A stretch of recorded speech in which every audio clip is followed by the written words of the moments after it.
Na letališču Edvarda Rusjana se že nekaj dni zadržujejo piloti akrobatske skupine The Flying Bulls iz Salzburga. S trenažnimi leti na mariborskem letališču se pripravljajo na sezono nastopov po vsej Evropi.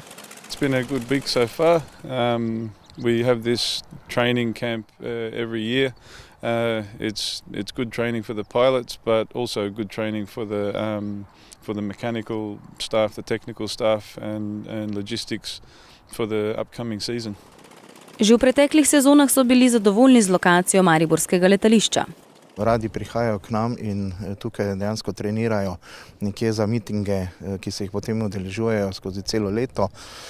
Za sam aerodrom, za samo letališče to vsekakor pomeni eno dobro popestritev. Vidimo tudi, da je odziv med okoliškim prebivalstvom dober, ker precej ljudi pride, tako da povabim še ostale, naj si pridejo pogledat, lepo se da videti iz letališke terase. Piloti treninge izvajajo na približno 20 minut. Letala in helikopteri, s katerim letijo, so iz različnih obdobij, večinoma najdena v Ameriki, tam obnovljena, nekatera pa so bila obnovljena tudi v Salzburgu. Vrhunski piloti imajo velik nabor slavnih letal in akrobatskih helikopterjev. This week or this year we have our helicopters here, the Bo 105 aerobatic helicopters. We also have had this week the Alpha Jet here in service. We've had the Push-Pull, which is now back in Salzburg.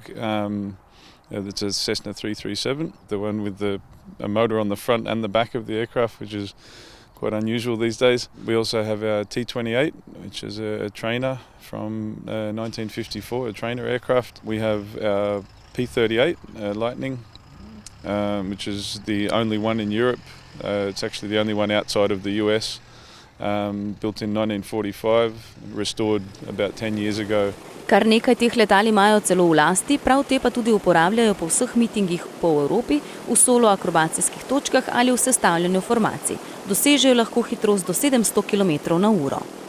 We also have our Corsair here, and shortly, actually in the air right now, shortly our B-25 Mitchell will be landing to do some training for the next 2 days.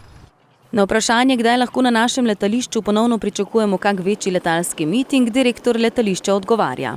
Ja, če bi to vedel, bi ga z veseljem napovedal. Žal ne vemo, mislim, vse jaz ne vem, je pa to dobra ideja in kot še iz mladosti se spomnim, da je bilo precej tega, tako da ja, bomo poskušali delati kaj v tej smeri. Zaenkrat se moramo pač s tem zadovoljiti, da pridejo vsem na trening, pa tudi to je nekaj. Eden največjih letalskih mitingov je od nas oddaljen slabi 2 uri vožnje. V avstrijskem Zeltwegu se na teh dogodkih zbere več kot 250 000 ljudi. V hangarju, dobrih 330 km od nas v Salzburgu, pa si lahko ogledate eno največjih zasebnih zbirk letal na svetu. Muzej se lahko pohvali s posebnostjo, da so vsa letala primerna za letenje.